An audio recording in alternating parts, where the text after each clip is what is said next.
What is up, guys? It's Jesse from Matt Naps here, and today we are going to be talking about the all-time women's strawweight rankings. So, at least as it pertains to the UFC. So, where we think Rose Namajunas falls into that, and where we think these other girls fall into it, like Wei Li. So obviously you can see the rankings up right here. This is how we have them, and I'll go through explaining how we got these picks and why we think this is the top 10. Obviously, I think this will change a lot over the next couple of years. The women's strawweight division is only 7 years old. There's only been 5 champions. There's only been a handful of girls to even fight for the championship. And so over the next 5 to 10, 15 years, there will be a lot of shifts in this, and a lot of these women will probably fall out of these rankings entirely. Most of the bottom half, especially girls that have never won the title or have yet to win the title. Shionen is probably the best chance. That's why we have her at 10th. But yeah, let's get this started. So obviously, first up, number 10, we have Yan Shionen. So Yan is probably the best girl. Well, in my opinion, she's easily the best girl to have never fought for the title. So if you'll notice, every girl above her is either a former champion or a former number one contender. Jonan is the only one to not have this position. She is the number one ranked girl right now. She's fighting Esparza soon, and the winner of that will probably be the number one contender and get the next Rose Namajunas fight. At least that's what I'm hoping for. And then we can see where she compares after that. If she's able to beat Esparza, I would actually probably move her quite a few spots up the rankings and probably put her at that number one spot to not win the title. But as of right now, she hasn't really faced the toughest competition. She's faced a couple of top girls. She fought Angela Hill, who's kind of one of those girls that floats around the top 15. She actually beat Carolina, who we have at number 6, and she beat Gedalia, who we have at number 7. But those were both decision wins, and those girls do seem to be on the tail ends of their career, unfortunately, because the division is so new. They were, by the time they got to the UFC, their careers were already, for the most part, I don't want to say over because both of them fought for titles, but they had, they weren't quite as young as some of these other girls have the advantage of being. Although I think, Yan is actually 31, so she is actually quite up there as far as these girls' divisions go. With Gedalia is only 32, so there's only a little bit of an age difference. But not just with the women, but with the smaller fighters in general, they tend to age out of the sport more young. And I think a lot of the reason for that is because speed is so much more important, and that's one of the first things to go. Whereas at the heavier weight classes, power is a lot more important, and that's the last thing to go. So generally, you see the smaller guys, they're done their careers sooner than the bigger guys. Although there are some exceptions, like Floyd Mayweather's still fighting and still one of the top fighters in the world. But yeah, I would put Yan Jonan as the number 10.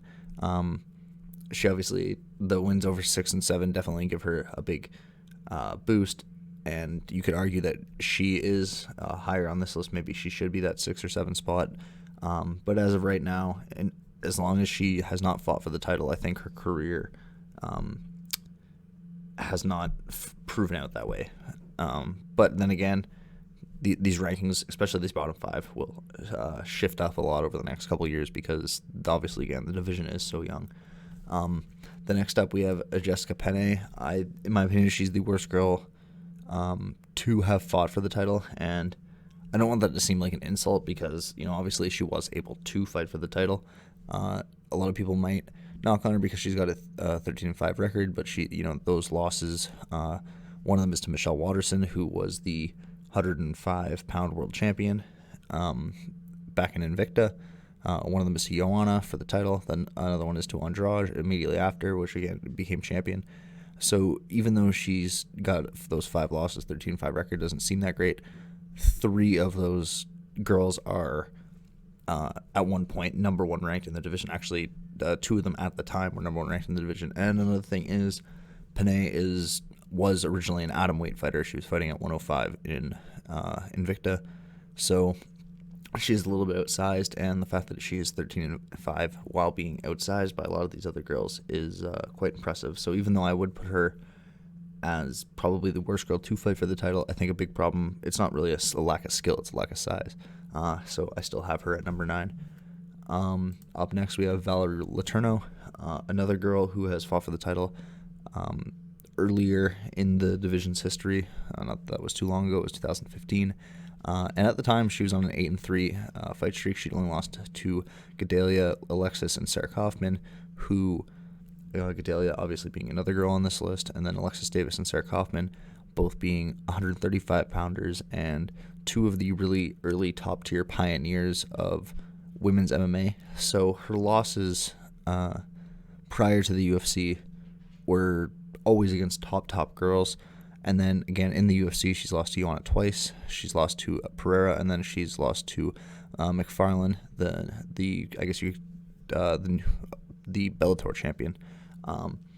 So even though again another girl even though she has a 10-7 record, this is very, in a way, a Randy Couture-esque. Although she never did win the title, Randy's obviously a little bit more impressive in that fashion. But even though her record is 10-7, she has always been fighting those top-tier girls. She really doesn't have any fights against girls that have not been top ranked girls, and she's never lost to a girl who's not a top ranked girl. All the girls that she has lost to have been number 1 or close in their division, and a lot of them are to girls that are 15-20 pounds heavier than her. So Letourneau is very impressive. And even though I think, again, another girl that because she never won the title, she'll probably be knocked off this list within the next couple of years, unless Rose just keeps running up challengers. I think she's another very underrated girl. And then next up, obviously, we have Gedalia. Early on in the UFC's division, or the UFC's strawweight division, she was basically seen as the number 2 girl behind Joanna. Lately, she's had a couple of losses, although she had the 2017 loss to Andrade, she had the 2018 loss to Nina Arsenov, and she had the most recent loss to number 10 on this list, Yan Zhuan. But because of her early work in the division and the fact that she was that basically seen as the number 2 girl for the first essentially half at this point. Again, you got to remember how young this division is. For almost the entire first half of the division's history, she was seen as the number 2 girl, and just basically, unfortunate that she couldn't beat Joanna. I think she's done enough in the division to, as of right now, again, another girl that because she's never won the title should be knocked off this list probably fairly soon. But again, another girl that I think will be, that I think she's earned that number 7 spot for now.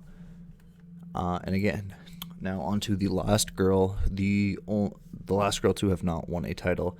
And a lot of you might be wondering why I have her above Gedalia, why I have her above Letourneau and all these other girls. And that's because, unlike all these other girls, Kowalskiewicz has never lost outside of the UFC. And the girls that she has lost to inside the UFC, Joanna, Gedalia, Andrade, Waterson, Grasso, and Jonan, they're all either currently or at one time world champions, with the exception of Gedalia, Grasso, and Jonan, who are currently like the 3 top girls in their divisions, right? So even though she hasn't been doing as well as she was early in her career when she was 10-0, and again, she beat Rose, split decision, in order to get her title fight against Joanna. So she has beat some of those top girls. She beat Felice Herrig, who hasn't been doing that well as of late either, but at one point was a top ranked girl. She beat Heather Jo Clark, Ronda Marcos. She's beat a lot of top girl, Mizuki Unio. So I think because of her recent loss streak and some recency bias, a lot of people might not look at her as one of the best girls in the division, but I think over the course of her career, she's earned that spot, at least for now. And again, this is another girl. Well, she'll probably get knocked off this list because if you haven't won the title, it's kind of hard to make a case for you in the top 10 once there's been more and more champions. Next, we're on to Esparza. So Esparza is obviously the first woman to win the UFC Strawweight Championship. She was actually the Invicta Strawweight champion before that, so she was the number 1 ranked girl before coming into the UFC. There was a debate at the time if it was her or Jessica Aguilar. And then, with her winning the strawweight title, Aguilar never able to grab that scrap. I think over time more people have viewed the validity in Esparza's claim. She has beat Rose Namajunas. She does have some losses. She lost a split decision to Aguilar earlier in her career before she won the strawweight title. She lost by submission to Megumi Fuji, who's one of the best women fighters of all time. And then more recently, the Joanna knockout when she lost her title, and then a split decision to Gadelia, and then a TKO from Suarez, who is one of the best contenders in the UFC right now. So she does have some losses, but all of her losses are to those top girls again.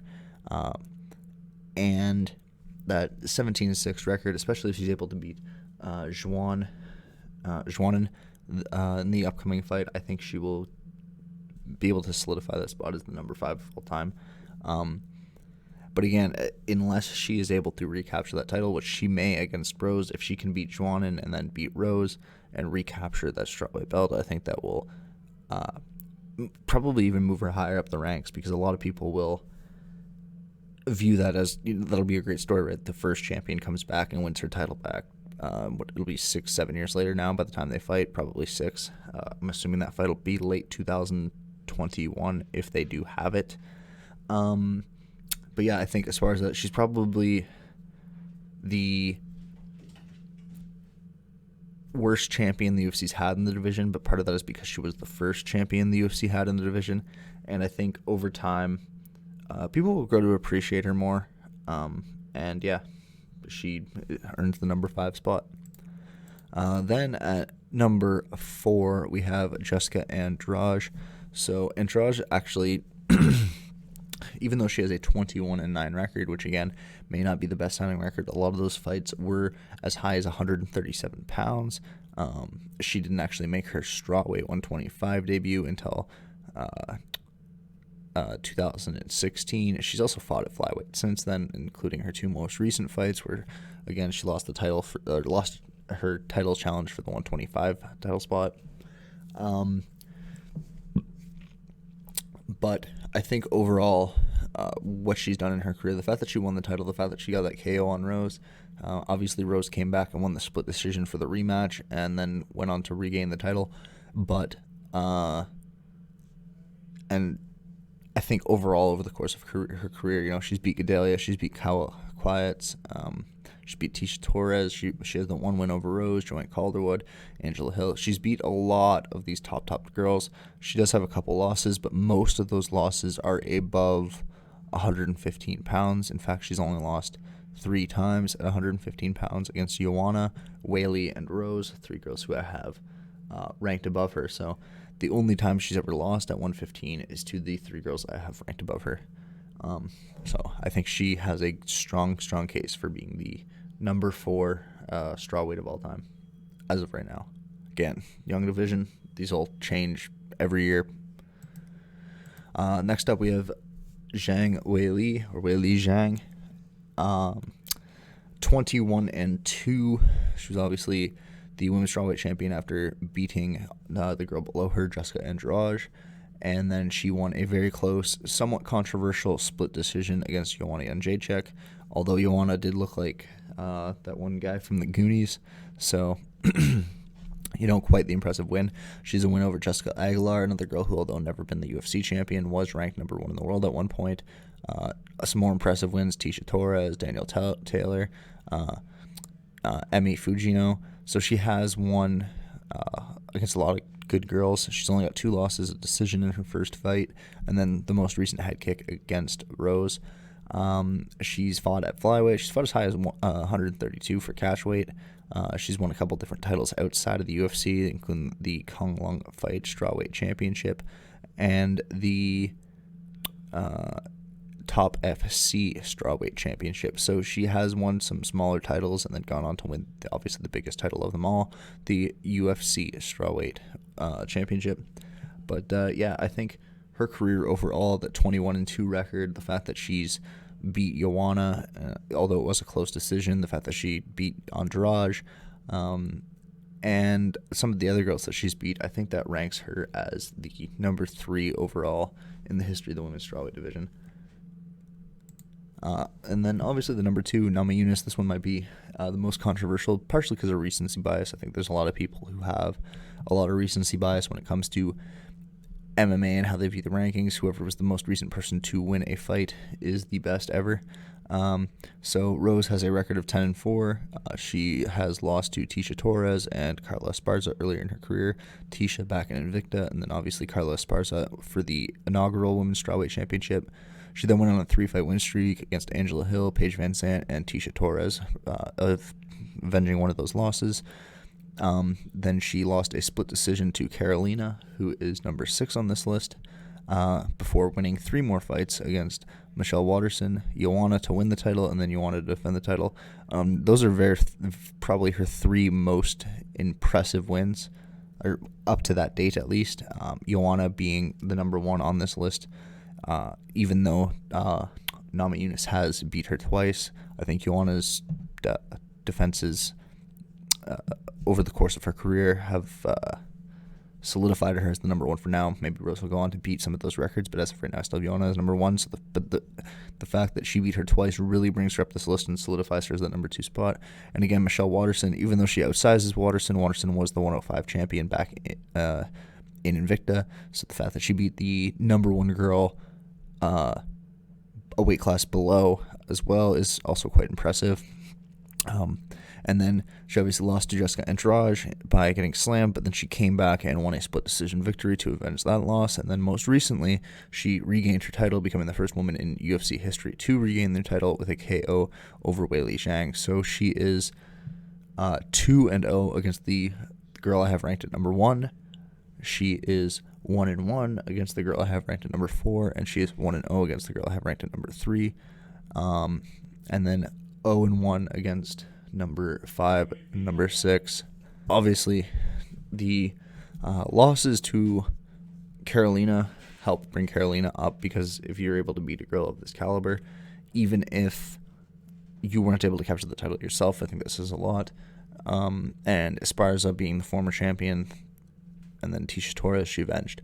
So that leaves us with the number 1 strawweight of all time, and for that, I have to go with Joanna Jędrzejczyk. Joanna has the second most title wins, or just tied for the second most title wins in UFC history for a woman. She's tied with Shevchenko and Ronda Rousey, Amanda Nunes being the one that beat them. She was 14-0 at the time of losing her title to Rose, which then she rechallenged for immediately, which makes sense. And she ended up losing that again. So she's lost to Rose twice. She then moved up and fought Valentina, which she lost, and then she came back down and tried to fight Weili Zhang, which she lost again. Although that was quite a controversial decision. A lot of people thought that Joanna should have won that. So with a record of 16-4, she's only lost to the girl at number 2 twice, the number 1 girl division up, and then the number 3 girl. So I think Joanna has by far the best resume in the history of women's 115-pound division. She's got a win over Gedalia. She's got a win over Esparza. She's got a win over Panay. She's got a win over Letourneau. She's got another win over Gedalia. She's got a win over Carolina. She's got a win over Andrade. And then Tisha Torres and Michelle Waterson, who are both very good girls. Michelle obviously being the 105-pound world champion before coming to the UFC.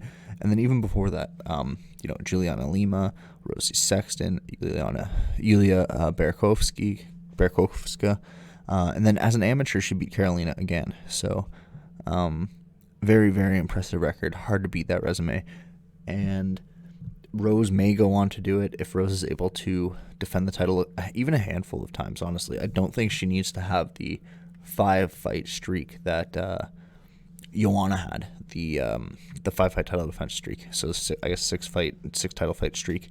I don't think she needs to do that because she's already won the title, defended it, and then regained it. So that kind of does help her out in a way. If she's able to pick up even just 2 or 3 defenses and get close to tying Joanna's record, even though tying her total record, even though it's not consecutive, I think that would put her ahead of Joanna because she was able to beat her twice, once by knockout. If she's able to come close to the records that Joanna set, I think being close to those records, along with having defeated her twice, will put her over the hump and make her the number one girl of all time. But yeah, that's pretty much how I have it right now. You have Joanna Jędrzejczyk as the number one, Rose Namajunas as the number two, Weili Zhang as the number three, Jessica Andrade at 4, Carla Esparza at 5, Carolina at 6, Gedalia at 7, Letourneau at 8, Penne at 9, and Xiaonan, the only girl to have not at least fought for the title on this list, the probably current number one contender, probably Rose's next fight at number 10. And yeah, so any changes I think that'll be made over the next couple of years. Namajunas and Zhang have a good chance of moving back up the ranks, which would obviously knock Jędrzejczyk down. If Zhang's able to come back and beat Namajunas in a rematch, I think then you'd have to have the trilogy fight to see who really is the best and who gets that number 2 spot. Jędrzejczyk, I don't know if she'll be able to recapture the title, but again, that was such a close fight with Weili Zhang that she's right there, right? Like this is such a young division. All these top girls are active, and kind of funnily enough, the girls in the bottom half are less active and more likely to be pushed out than any of the girls in the top half. So yeah, it's a really exciting time for the division right now. You've got the top 5 girls of all time are currently ranked as top 10 girls in the division, which I think is really, really exciting for this division. Carolina, will she move? I can only see her moving down. Carolina, I can only see moving down. Letourneau and Penn, I can only see moving down. Xiaonan, I think, has a good chance to break into that top 5 if she's able to win that title. Esparza, if she's able to recapture the title from Namajunas, I think she's able to break into that top 2, top 3. Andrade, again, if she's able to recapture the title. Like, right now, all these girls are so close, except, Jędrzejczyk's obviously 2 or 3 steps ahead of most of them, but that 2 to 4, 2 to 5, they're all so close to each other. And even the girls below, if like one of those girls is able to capture a title at any point, Letourneau and Penn probably being the least likely, then they could, catapult a lot of these other girls and jump up the rankings. But yeah, I think most likely, if I had to guess, the most likely one to move up the rankings over the course of the next year is probably Xiaonan. I imagine they'll do the Esparza versus Xiaonan rematch. I'm guessing Xiaonan will win that, and then she'll probably challenge Rose. And yeah, I don't know if she'll beat Rose. She's pretty well-rounded, and they actually have a similar body type, similar fight style to a certain degree. But it'll be an interesting fight, and she's able to show that she's at least able to fight for a title. Beat Esparza, and then that she is one of those girls that can be considered one of the top girls of her day. Then that'll bring her up to closer to the top 5. But yeah, right now this is how I have it. You've got basically the 5 champions, the 4 girls that were able to fight for a title that didn't win a belt, and then the number 1 contender currently that has not been a champion or fought for a belt. And that's pretty much how I see it. I think, obviously, again, a young division. All this is going to change over the course of the next 10, 15 years. If you ask 10 years from now, maybe none of these girls will be on the list. I doubt it. Joanna will probably still be there. Rose and Zhang will probably still be there. Maybe most of the other girls will fall off. Some of the other girls will fall off. Maybe Xiaonan will move up the ranks. But yeah, all in all, I think as of right now, with how young this division is, this is the best list for the top 10 of all time. So like, comment, subscribe, and tomorrow we'll be doing Shevchenko with the 125ers, a division with even less history, so with even more ridiculous girls with claims to the top 10 compared to other divisions. Obviously a division like welterweight or heavyweight, there's been 20 champions, so you're not making top 10 all time if you've never won a belt. But in a division like the strawweights or the women's flyweights, being so young, you don't have to win a belt. You don't even have to have been the number 1 contender to make the top 10 all time. So like, comment, subscribe, and we will do another video tomorrow.